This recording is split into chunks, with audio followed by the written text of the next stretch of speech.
Hello, and welcome to our video that we're going to make about the ambulance conversion that we did. We bought a 2010 Chevy 4500 ambulance from a local ambulance outfit. We stripped down all of their logos and we put our logos on here. We have a podcast that we do called Where Am I to Go? We cover interesting places and a lot of museums on the travels that we do. We talk to the curators. We try and get as much backstory as we can. We find them interesting, and several of our friends find them interesting. If you're interested in some of that, look into Where Am I to Go? And then we also have another YouTube, well, it's our YouTube channel that this is coming in on. It's called Where Are You, Yoga Where You're At, excuse me. And what we do is yoga for people that are in a shape like me, you know, that can't quite bend over and put their hands flat on the ground or arch back and put their head in their heels, that type of stuff. So that's kind of what we do. We travel as much as what we can. I'm a flooring installer, and we end up working for 2 months to take a 3-week vacation, hit museums and hit other sites. And we have a lot of fun on the road. At some point in time, we would like to be full-time. But here's what we've done with our ambulance. Like I said, it's a 2010 Chevy 4500. It's got a McCoy-Miller or Miller-McCoy, one way or the other, box on it.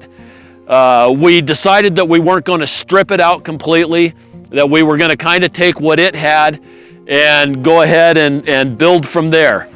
So to start off with, we've got all these outside doors. This one here is the one it goes through. It's a pass-through closet. We keep our clothes in here. We've got our extra battery. And then we've got this little gem, and I really, really like it. We picked this up off of eBay for about $129, I think. It vents right into the cabin. It's what they call a diesel cabin heater. It vents out with the exhaust to where you don't end up with any exhaust inside of your ambulance. And you've also got an air intake that comes from the outside, so you get fresh air. You don't end up depleting your oxygen. It is very, very economical. We can keep this thing sitting at 65 degrees. We've slept in it several times at below 20 degrees. And not 20 below, but 20 degrees and below, well, like 14 degrees. Okay, there we go. And we've been able to keep it comfortable in there without any problem. And we go through about a gallon of gas or diesel about every 8 hours.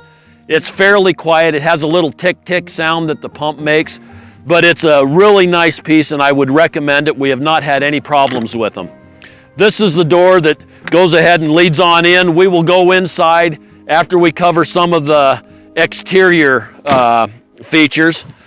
This little compartment here is where I keep my extra oil, my diesel for the heater. I've got a funnel because of the way that sits. I've got a funnel that I use to put the diesel in the little heater. It works out good, and that's just that kind of stuff. This compartment here, I had to take some out in order to be able to get the width for my bed that I wanted. I've got some leveling blocks. These were like $65 at Baumgar's or the local farm supply store. We've got yoga mats, believe that one. And then we have a table and 2 chairs because it's just Linda and I that are usually traveling. And then I put a AC 5000 BTU air conditioner in there. I can probably run that off of the solar. I haven't tried it yet, but if I am parked in at shore power, I can plug that in and keep cool. Let's avoid this back area here for just a minute and come on around the side. Here's where my spare tire sits and my tools. I had to add this shelf. This wasn't here, but I added that so I had a little bit more room. I've got a little mini air compressor, jumper cables, WD-40 toolkit. Again, this is a very complete toolkit. It has just about anything I would need to do just about any kind of service on the road. It's a 264-piece DeWalt, and I got that on sale for $199. I've got a bottle jack in here so that I can do work, and hopefully I don't ever need that stuff, but if I do, I have it. This is a really cool little container, and I don't know what to do with it. It's got this really groovy shelf. It looks like it'd be great for a barbecue or an outdoor kitchen. We haven't got that set up yet. At some point in time, I'd like an awning, but the awning is going to go on the other side, and I want one of those 270-degree awnings that come around the back. So I haven't really found a purpose for this yet, but I know I will. This, well, let me explain this first. We have these tubes up here on the top. I've got 13-foot long, 6-inch irrigation pipe. I cap the front, cap the back, and we can hold between the one on this side and the other side. We've got a total of about 36 gallons of water that we can hold. In between those two tanks, the whole top of this thing is covered with solar panels. So we've got solar, electric, and we have our water up there. You can see the little bleeder tubes. I had to have a way so that when I was filling this, the water pressure would, as it pushed air, as it filled, would be able to bleed out. Then I found that every time I went up a hill, I was shooting water every place. So I added these little extenders, and then I put a bolt in the end of them. And while I'm using the water, every once in a while, I have to get up there and take the little bolt out in order to allow pressure to equalize so that things keep coming through. This is my solar compartment and my gray water. I've got a sink in here, and the sink drains down into my gray water. I can empty that into a drain or a toilet or wherever when we're stopped someplace. And then I have my solar batteries. These are all LiPro batteries, and I am running on 24 volts. I've got a 24 volt power converter or inverter, and I've got all my solar stuff. I've got a 12 volt battery that runs off of charges off of the alternator that I run all of my 12 volt stuff that was already in the ambulance. I did not want to convert all that over to 24 volt, and I didn't really want to put in a 24 volt,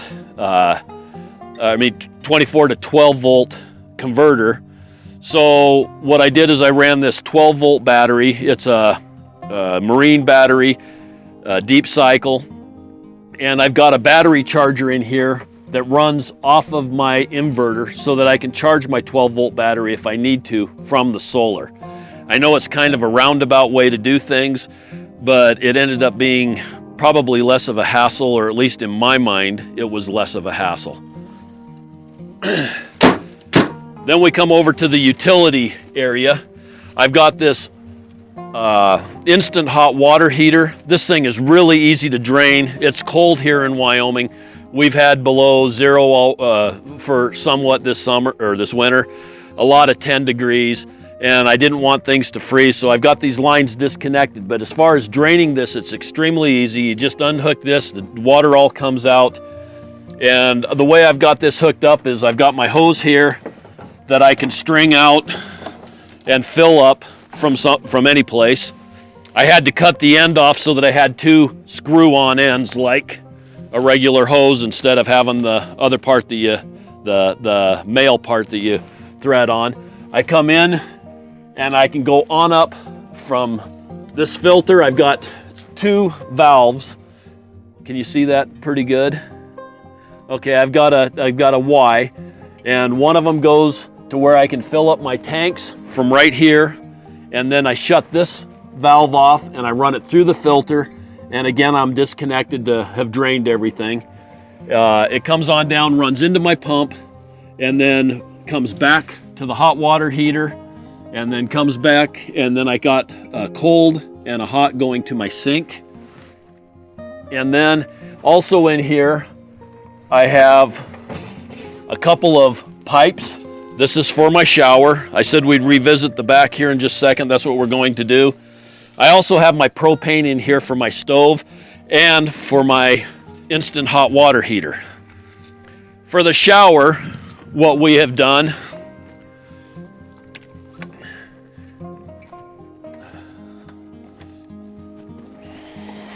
let me see.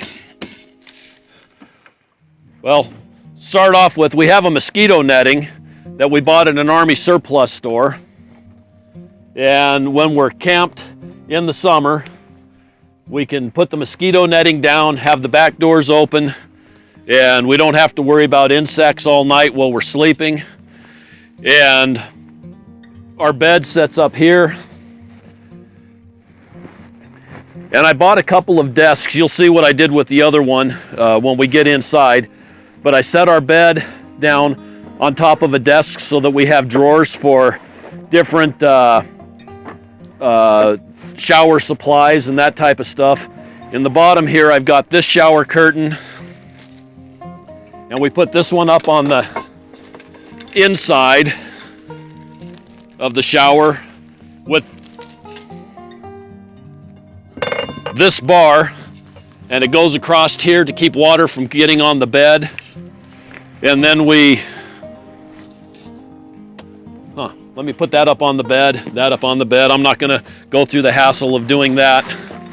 We put down one of these pads just so that when we get out of the shower, if we get dressed or whatever, we can step on that. The other one I put on this car carrier. I had to take the extension off of the bumper because it had a piece in here, and I put in the receiver hitch, and then this fits right in here so that it makes it easy to stand on instead of standing on the slats. And Linda, if you can show right up here at this, I really fought for a long time trying to figure out what I was going to do here.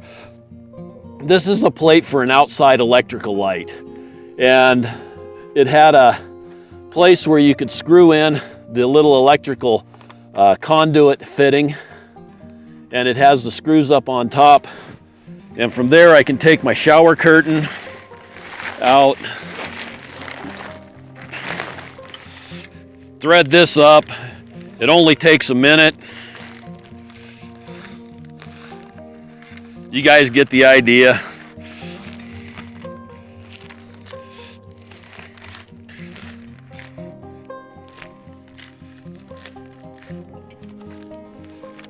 Then I can put it into this side and thread down the clamp and close this side down. Oops, I don't have my screwdriver to thread down the clamp, but I can put that there. And I've got a shower. I'm protected from the inside with that other shower curtain. Got my shower curtain here. And then I put snaps. You can buy these snaps at the hardware store. I put snaps so that I can snap on around and keep the wind from blowing the shower curtain open while we are in there.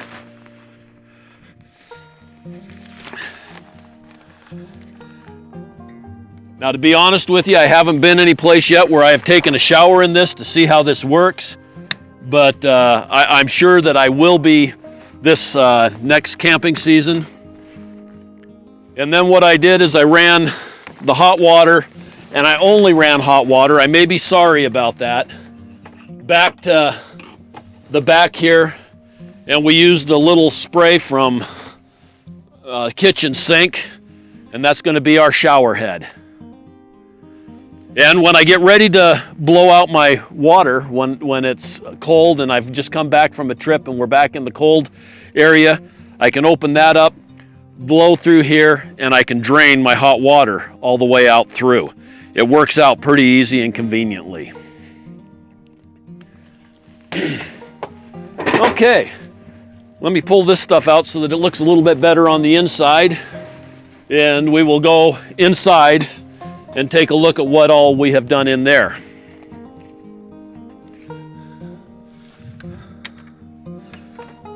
I put an extra door handle on here just because it makes it a little bit easier to crawl inside, and that was real easy to do. It was an extra piece that I had from the inside of the ambulance. I'm not sure what exactly they were hanging on it. And I left all of my original electric wiring in here so that I can have bright lights. And then my fluorescents, I took the fluorescent light bulbs out of here and I put LEDs so that they would be much more efficient. And I'm able to work those off of the switch up here that was with the regular light, the regular fluorescent. I just wired back into the switch, and used, I think I used a double-faced tape, a foamy tape, to stick these on the inside of these housings that were already here. I don't really use these lights here much, and the reason I don't is because they take a lot of electricity, but it is plenty bright in here with the fluorescence. I've also got a fluorescent over here. Let me see, why is that one not working? I don't remember what switch I turn. Is it? Yeah. I don't remember which one it is. There's one here that it says attendant light. Okay, now let me turn that way. There we go. That's what we've got. And then we had a Camp Chef stove that I was able to put in. It direct comes in from the propane. It's a nice little stove, a little two burner. It's got the oven. So we're pretty much set up to cook. I am going to take these little flaps off. They're in the way all the time. We had just a plexiglass in here that would allow you to see into the closet. Linda said she wanted some mirrors, so we bought some mirrors. We attached them on here so that we've got mirrors. And this is where the diesel heater comes in. I put this vent because when the diesel heater was blowing in, it was getting the refrigerator too hot, and also the paneling on the door. So now this directs us into the living area, and it's really a lot nicer. We got some coat hangers that we put up so that we could hang our clothes at night and our coats. We've got the paper towel holder. These we picked up at a little, what kind of store would you call it? An antique store. And we store our utensils in there. This little cabinet here, we found this basket at an antique store. This is what we use for our laundry basket. And we put our laundry back in here, and our kitchen utensils go there. This is where all of the electronics are for the ambulance. We've got some towels stuck in there in a little basket. We've got our first aid stuff. Can you see that, Linda? Up here in the above where it goes through into the cab,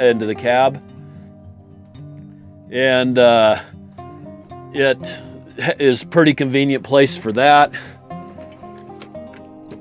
Then as we come on in, we got these little garbage cans with the kickstart. They seem to work good for us. We've got this area under here that has a pull out that we carry a lot of extra washcloths and just miscellaneous cups and some of that kind of stuff in. The sink, I've got it turned off right now. It's all drained out. I had a double sink, cut it in half so that I had a single sink because it fit better with what we had. We used glaze coat over the top of one of the desktops for our countertop. And then we bought these little baskets from antique stores to put our towels and dish soap and that type of stuff in. And then we have the cabinetry that was already in the ambulance. We find that these fit really, really nice. They're just the containers that you get at Costco with nuts and stuff in them. They work great. And then I screwed lids so that we could put all of our little spices, get them dizzy there, put all of our spices and some of that kind of stuff up there. And it works out really, really well for us. We wanted to keep the seat for in case we were hauling grandchildren or anything. So we've got our ambulance seat that was originally here. We decided to use album art for decoration in here. This is an old harness hook. We can set this up here and it'll hold it up if somebody were to sit. Got a Grateful Dead American Beauty album cover there. Then if you look over here on this side, same type of setup. We did keep the original ambulance stuff. Now, we didn't really like the light when we were parked in a Walmart parking lot or anything, coming in the window or even having people be able to see. So Linda made these really neat window coverings. We bought an old dress, an old stretchy skirt from the secondhand store, and we got 3/4 inch foam. And Linda sewed this up to where it'll pop in and out. If we pop it out, we can store it right here. But we seem to like to have it kind of dark back here anyway, so we leave that in for the most part. I got this sheepskin that I really like, so I cover up my refrigerator here. We've got an IceCo refrigerator. This is 12 volt, 24 volt, or AC 120. Excuse me. Because we have the solar, we have not had any problems running this full time off of the AC 120 volt. And in here, we've got one side, we use this side as a refrigerator, and we use this side as the freezer. On several of our trips, Linda has pre-made meals. We freeze them and carry them with us. And we've done enchiladas and lasagna and several different types of things. And it's really convenient to be able to take it out of here, put it in there, and she usually makes up a pan that's 8 inches by 8 inches, and that'll last us 2 days, 3 meals, something like that. And so we never go hungry. It works out really well. And I did keep my seat belts here so that if, again, we were hauling grandchildren, we could put down our lamb's wool and have a place for the kid to sit while we were going down the road.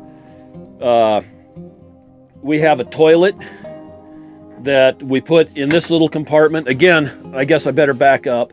We bought 2 desks from a yard sale that were old school desks.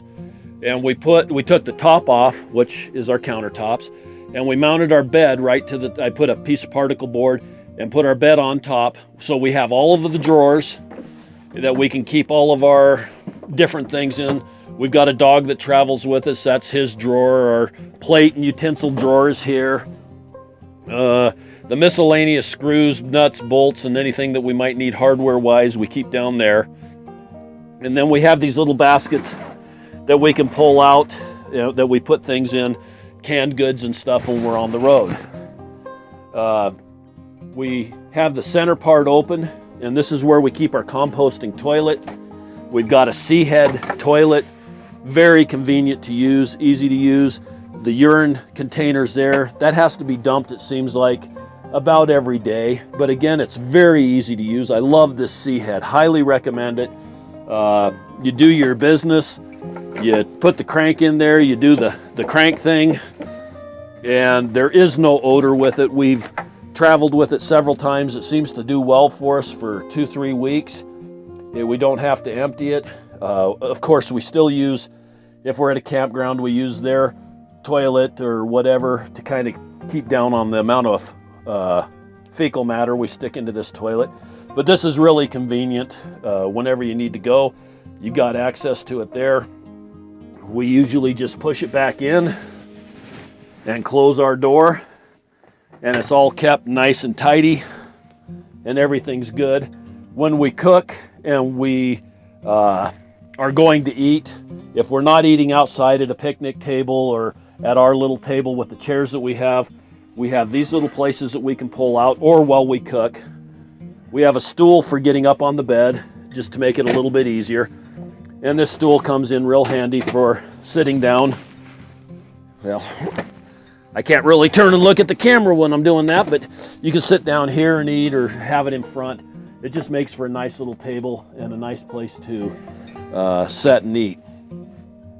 The other thing that I did not feature, and I probably will have to add that to this, is we have a third seat that we made for the front. Okay, one of the other things that we did is we have the 2 bucket seats in the cab. And a lot of times we have a grandkid or something that would like to go with us. Or if we haul, like we go to my sister's house and somebody else wants to go with us for a ride or something, we didn't know really what we'd do as far as we could stick them in the back, but there's no windows, no way to see, and you can't really have a conversation from the front to the back very easy. So we went and got a seat out of an early 2000 Chevy. It may have been a 99, I don't know. but the seat already has the seat belts in it. And so we were able to get the seat belt and the seat, and I think we paid $20 for it at our local wrecking yard. And then we had to take it off of the mounts that it had, and we had to weld up this frame in order to be able to mount it. And then we made it so that it was a quick connect seat, and that we can put in between the two seats in the cab. Linda, can you jump on in the cab and we'll see if we can make this fit?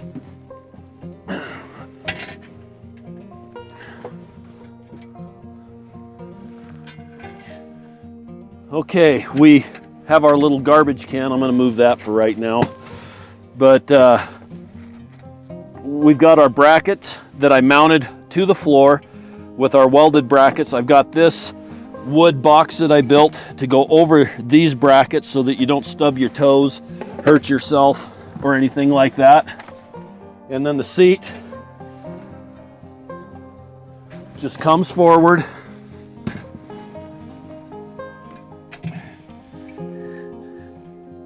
And slides down into those front brackets. And we have the pins in the back just for easy in and out. And we just slide that seat right on down, pop our pins in, and we've got our third seat. It sits back a little bit further, but that's so that they can have leg room up here with the center console. And then we can take an extra person with us, and they've got plenty of leg room, and we can still converse. We can't pass through from the front to the back, which is kind of inconvenient, but this is a really good solution to having a third seat in the front of your ambulance.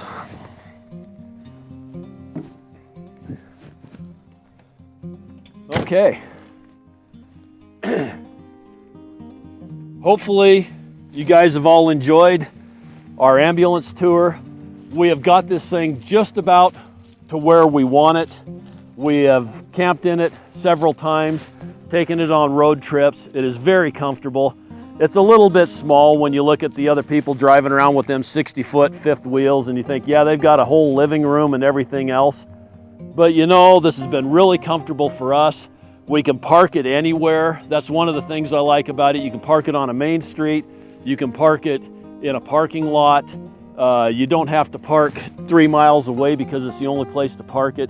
This thing has been a joy to drive. It handles well in the snow, ice, wind, whatever you throw at it, it seems to do good.